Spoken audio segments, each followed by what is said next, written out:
Today, we're diving into the colorful soul of Catalonia, Barcelona.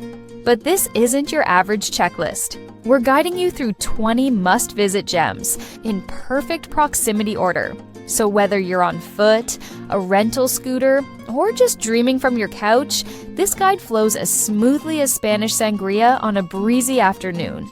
Barcelona isn't just a city, it's a storybook where every street corner whispers centuries-old secrets. So get ready to unravel tales woven through cobblestones, castles, and the wildest architecture your eyes will ever see. And hey, don't forget to hit that like button and subscribe, or risk missing the next city that might just steal your heart.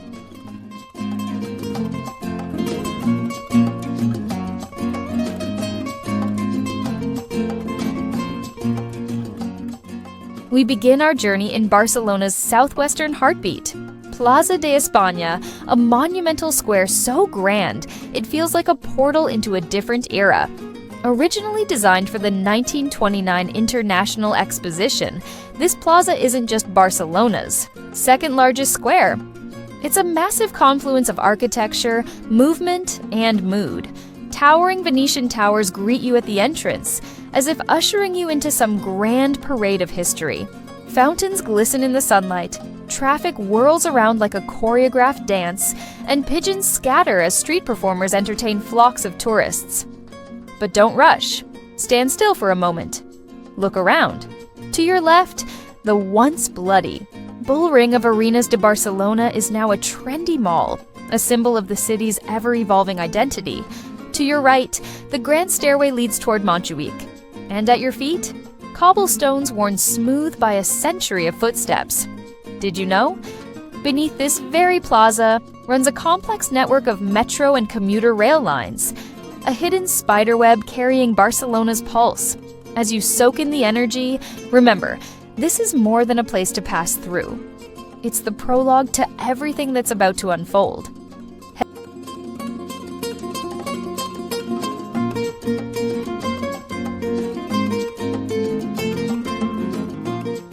Head northeast, just 300 meters, a casual 5-minute stroll, and you'll find yourself walking along the Avinguda de la Reina. Maria Cristina, named after the queen consort who once walked these lands in the 19th century. This wide boulevard is like a red carpet for Barcelona's soul. It stretches dramatically between the Venetian towers and the magic fountain, flanked by lampposts like sentinels. But what really makes this place special is its atmosphere during twilight.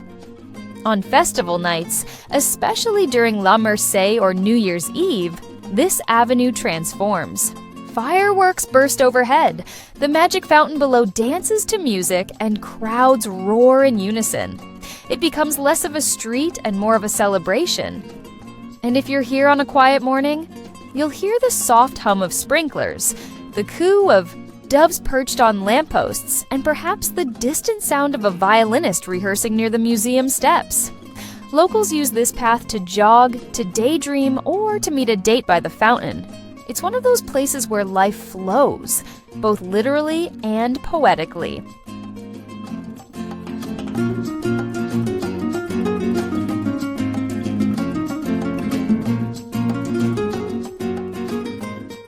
Follow the flow 500 meters uphill, and suddenly you're standing before the Museo Nacional d'Art de Catalunya, the MNAC, a palace-like crown jewel perched on Montjuic's slope. This museum is more than a collection of Catalan art. It's a journey through time, war, love, faith, and rebellion. Inside, you'll encounter ancient Romanesque frescoes, lovingly relocated from rural churches to preserve them. Gothic altarpieces gleam with medieval devotion. And Catalan modernism, it explodes in color and chaos here. Paused by the massive dome. Now imagine, this very building was constructed for the 1929 World's Fair. It once housed temporary exhibits. Today, it holds eternal stories.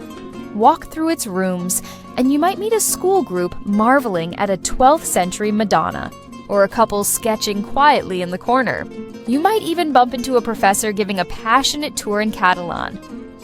Outside, don't forget the view. The museum's steps are a secret balcony to the city. Stand there during golden hour and the skyline becomes a canvas. Sagrada Família. Peeking through the haze, Tibidabo in the distance. The grid of Ike stretching forever.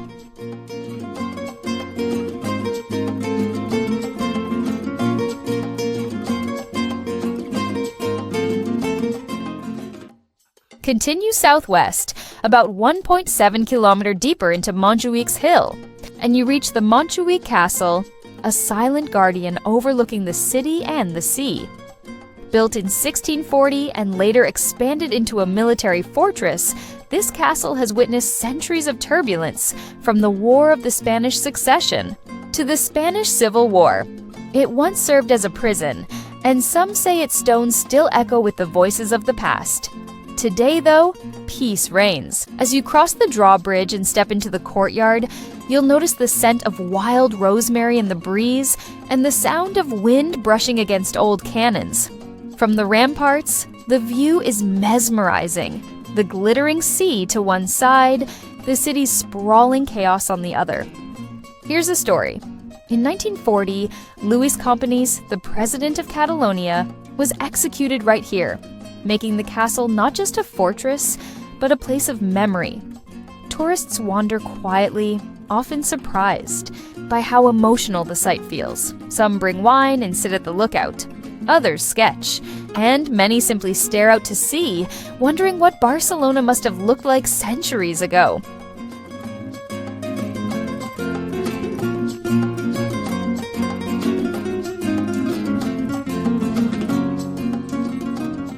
Now descend from the hill, either by cable car or winding trail, and head 2.5 kilometers northeast. You'll know when you've arrived. Las Ramblas doesn't whisper, it sings. This boulevard, stretching from Plaza de Catalunya to the waterfront, is the heartbeat of the city. A tree-lined promenade flanked by cafes, kiosks, florists, street artists, and living statues. You'll hear the rustle of newspapers, the clink of espresso cups, the clap of flamenco shoes on pavement. Walk down slowly. Let the chaos embrace you. Stop at La Boqueria Market. Step into its mosaic-tiled entrance and get hit with the fragrance of fresh fruits, spices, and sizzling seafood. Try a fresh mango smoothie, or grilled octopus, or churros, dipped in thick chocolate. On your left, Teatre del Liceu, Barcelona's historic opera house, once burned down, now reborn like a phoenix. On your right, hidden courtyards and tapas bars that only locals know about. At night, Las Ramblas changes skin. Neon signs flicker. Laughter spills from terraces. Musicians strum guitars under the street lamps. It's touristy, yes, but it's also timeless. A chaotic, colorful, unforgettable stretch of life.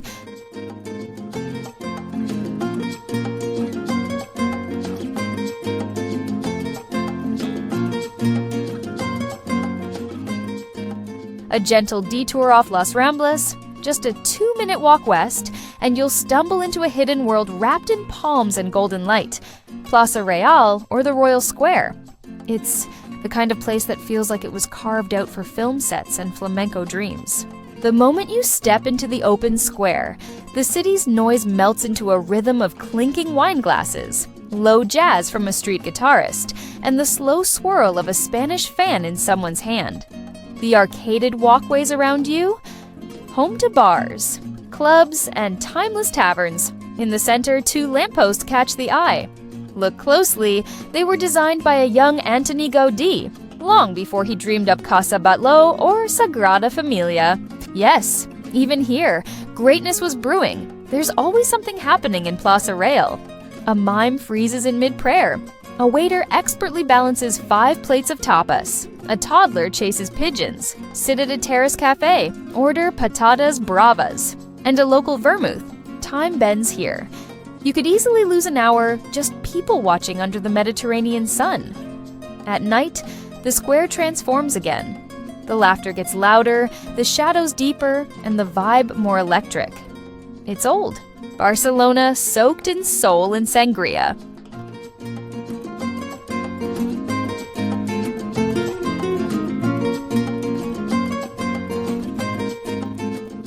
Walk just 100 meters north, and the modern world fades into whispers of the Middle Ages.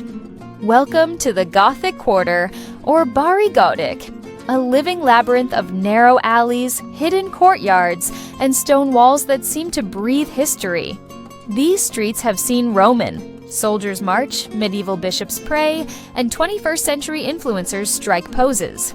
You'll pass 2,000-year-old Roman columns tucked inside apartments, tiny candlelit chapels, and balconies overflowing with bougainvillea. Each cobbled lane tells a story. One might lead you to an artist sketching in Plaza Sant Felip Neri, where a tragic bomb once fell during the Civil War. Another might end in a tiny bookstore selling only poetry.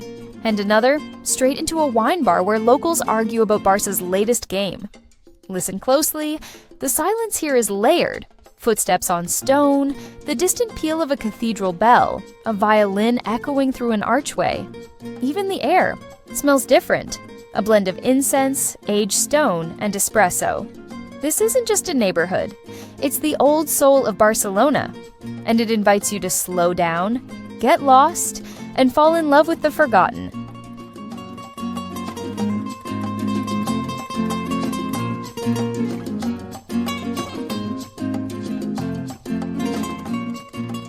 Keep meandering about 300 meters deeper into the Gothic Quarter, and you'll see her rise. The glorious Catedral de Barcelona, officially known as the Cathedral of the Holy Cross and Saint Eulalia.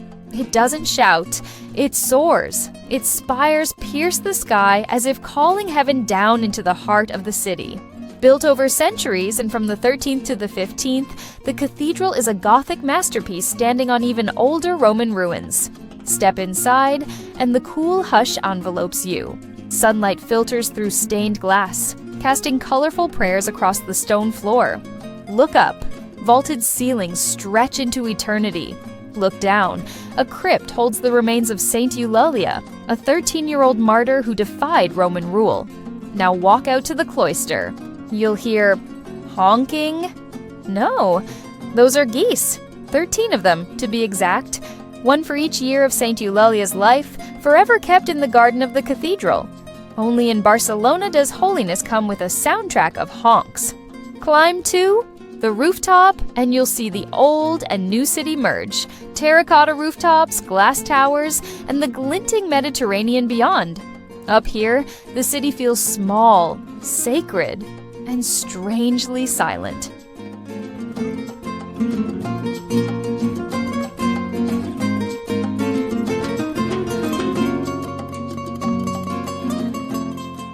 Now it's time to breathe in the sea breeze. From the cathedral, head 2 kilometers southeast, winding past Park Güell until the horizon opens, and welcome to Barceloneta.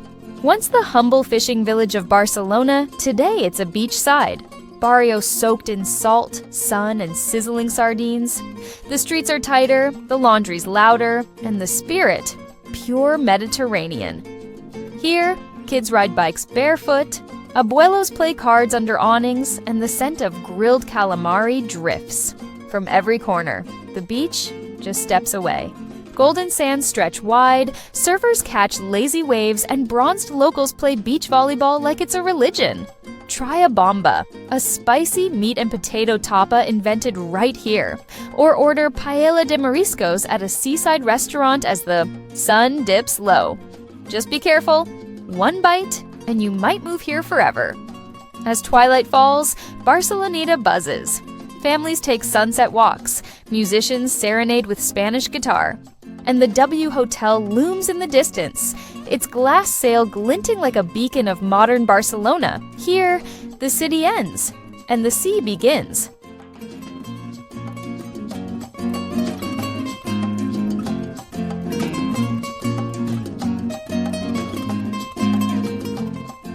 Wave goodbye to the beach and head 2.4 kilometers north into the Eixample district.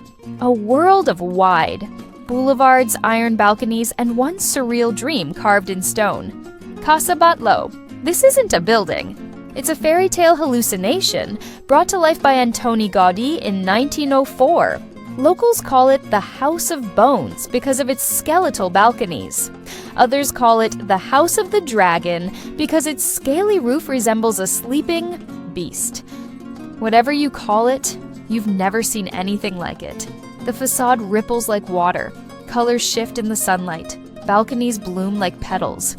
And inside, curved walls, spiral staircases, and stained glass that dances when light filters through. Not a single straight line, not one boring corner. Gaudí believed nature had no straight lines, and so neither should buildings. Here, architecture becomes poetry. Did you know?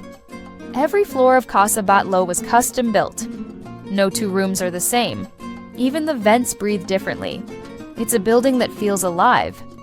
At night, it glows like a jewel box, and tourists gather below, necks craned, hearts stilled, wondering how one man dreamed this into being.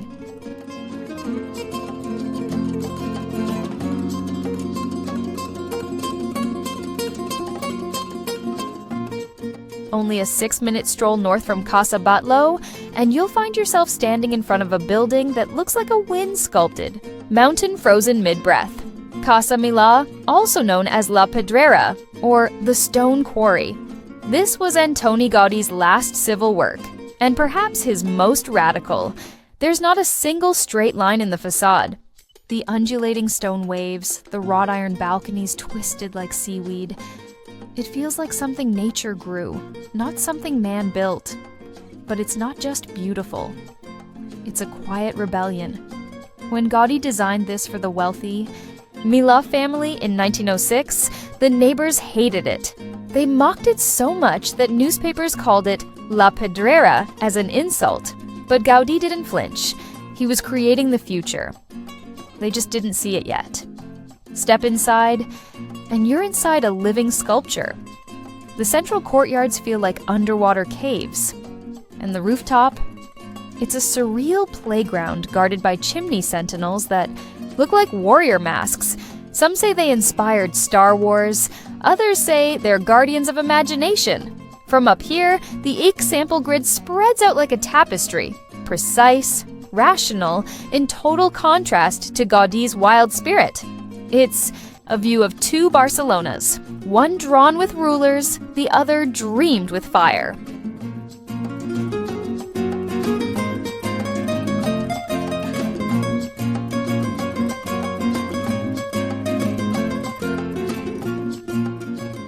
Now, brace yourself. From Casa Milà, a 15-minute walk northeast brings you to the most spellbinding sight in the city, the beating, breathing heart of Gaudí's vision, the Sagrada Família. It's not just a church, it's a living cathedral that's been under construction since 1882, over 140 years, and still not finished. And yet, even in its incomplete form, it is divine. From afar, its spires rise like fingers reaching for God. Up close, the details are overwhelming. Every facade tells a different story of Christ's birth, his death, his glory. Statues, carvings, hidden messages. Even the shadows here have symbolism. Step inside and time stops. You don't walk in, you ascend. The columns branch like trees. The stained glass floods the space with ethereal light. And the silence? It's a cathedral's heartbeat. Gaudí once said, "The straight line belongs to man. The curve belongs to God." Here, curves bloom everywhere. Organic, mysterious, sacred. The Sagrada Família is set to be completed in the coming years. But part of its beauty lies in the wait, in watching a masterpiece unfold, slowly, like a prayer that's still being whispered.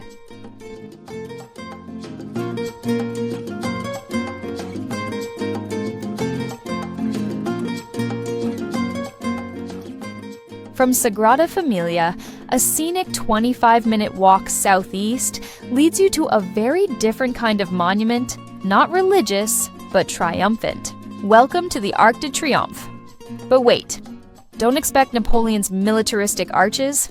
This one, it's pure Barcelona. Built in 1888 as the gateway to the World Fair, It's a statement of openness, creativity, and peace. Made of warm red, brick and decorated with whimsical sculptures, it stands proud at the top of a long promenade lined with palm trees. It's where skaters show off, couples stroll hand in hand, and street performers turn sidewalks into stages. And here's a little secret. Stand beneath the arch, close your eyes, and clap your hands.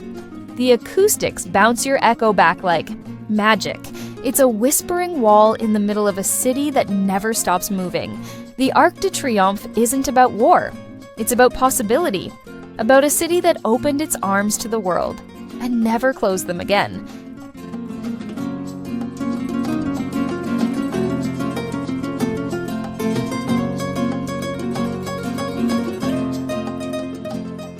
Head just 5 minutes south, and you'll enter one of Barcelona's greenest treasures. Park de la Ciutadella. This isn't just a park, it's a canvas. And everyone, here is a brushstroke. Artists painting by the lake. Children blowing bubbles the size of beach balls. Musicians improvising flamenco next to yoga groups. It's chaos, harmony, and joy, all stitched into 70 acres of green. But dig a little, deeper, and you'll find stories. The park was built on the ruins of a military citadel, hence the name Ciutadella. In 1888, it became the centerpiece of the World Fair, and since then, it's belonged to the people. Stroll along the wide boulevards, and you'll stumble upon the Cascada Monumental, a golden fountain so ornate it feels like a Roman fantasy. A young Gaudi helped design the hydraulics here long before he became the city's patron genius. There's a boating lake, a zoo, even a mammoth sculpture just chilling under the trees. Take a nap under a palm tree, watch the clouds, feed the ducks. Here, the city's heartbeat softens. In the Parc de la Ciutadella, even time takes a breath.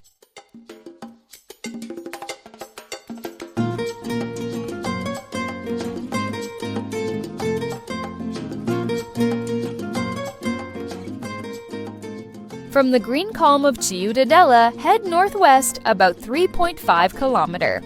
And things start getting whimsical. Welcome to Park Güell, where logic goes on vacation and imagination runs the show. What was meant to be a luxury housing complex ended up becoming Gaudi's surreal garden of dreams. Colorful mosaics slither across benches like sunbathing lizards, columns lean like forest trunks, and the famous salamander, called El Drac, guards the staircase like a jewel-scaled dragon from a Catalan fairy tale. Everywhere you look, nature and architecture melt into each other. The terraces feel like tree roots, the walkways like rivers, the rooftops like cupcakes straight out of a storybook. Gaudi lived just minutes from here. You can visit his old home, now a museum. This wasn't just a park for him. It was a sandbox for spiritual architecture, a place to explore how geometry, symbolism, and the natural world could live in perfect harmony. From the upper terrace, Barcelona stretches out below you, a patchwork quilt of colors and chaos. And as the sun sets, the mosaic tiles glimmer like a secret you're lucky to witness.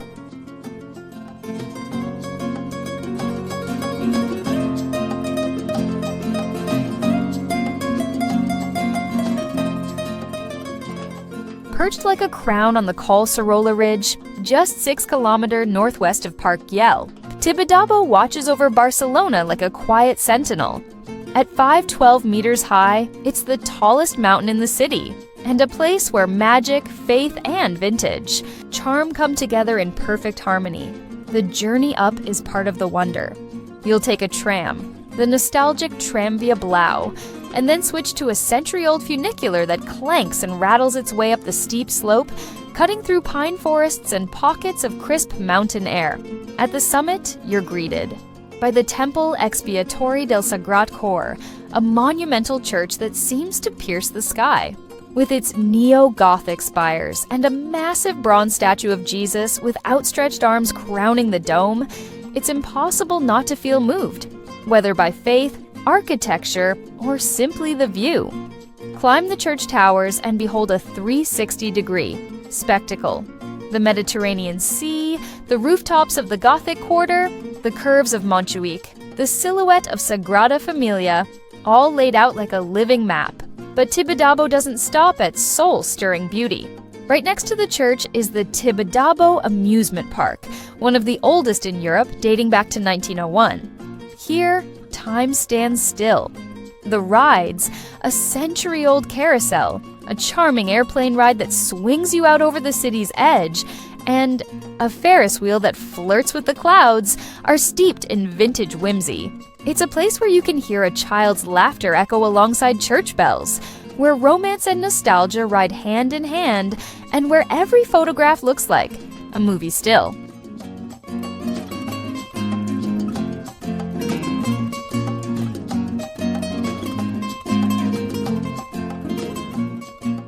Now, take a breath, because we're heading outside the city for something epic. Just an hour's drive northwest, the jagged silhouette of Montserrat National Park rises from the earth like a cathedral carved by giants. These aren't ordinary mountains, they're serrated. Montserrat literally means Sowed Mountain, and one look explains it all, a labyrinth of sharp limestone. Peaks reaching for the sky, shrouded in mist, ancient legends, and awe. This isn't just a place for hikers. It's a spiritual refuge. The trails wind through silent woods, echoing with birdsong and distant bells. Along the way, hidden chapels emerge from the rock like whispers from centuries past. It's also home to wild goats, rare eagles, and a courting. To some, mystic energies that have drawn pilgrims and poets for generations. Some say the Holy Grail was hidden here. Others just come to find peace among the stone giants. Whether you climb, wander, or simply sit in the silence, Montserrat doesn't ask anything of you, except to be present.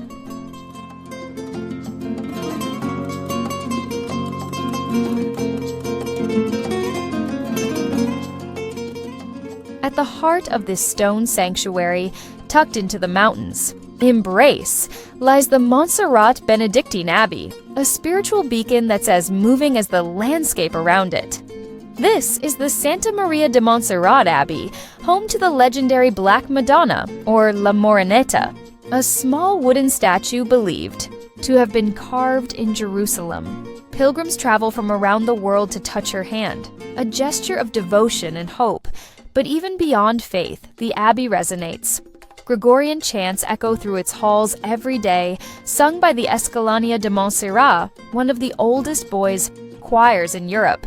Their voices rise with the sun and fall with the mist, a soundtrack to the mountain's soul. Inside the basilica, gold glows in the candlelight, stained glass tells stories, and silence feels sacred. Step outside, and the valley unfolds beneath you. It's as if heaven pulled up a chair, sat down here, and never left.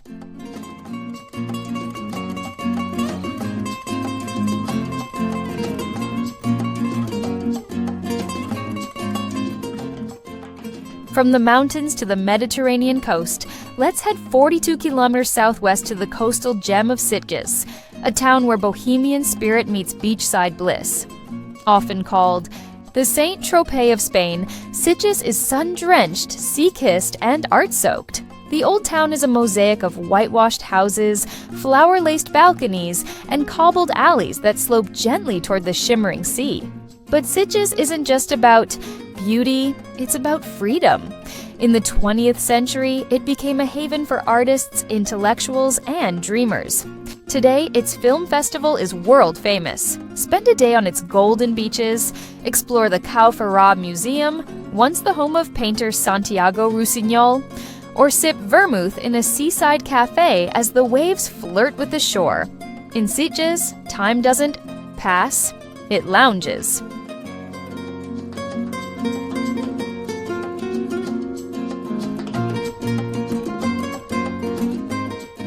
Just an hour south of Sitges, where history greets the sea with ancient pride, Tarragona. Once the Roman capital of Hispania Superior, this city still carries the bones of an empire. The Roman amphitheater, set dramatically by the sea, once echoed with gladiator clashes and roaring crowds. Now it whispers stories to crashing waves. Wander through the old town, and you'll find medieval alleys wrapped around ancient columns. The Tarragona Cathedral, with its blend of Romanesque and Gothic styles, seems to grow out of time itself. But Tarragona isn't stuck in the past. Its golden beaches are just steps from 2,000-year-old ruins. Its restaurants serve fresh seafood beside marble relics, and every corner offers that magical mix of serenity and spectacle. As the sun sets over the Costa Dorada, Tarragona reminds you, history isn't something behind us. In Catalonia, it's something we live.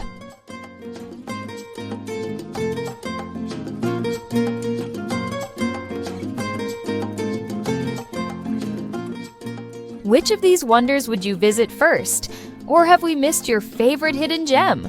Let us know in the comments. Subscribe for more immersive journeys every week. And until next time, keep wandering, keep wondering.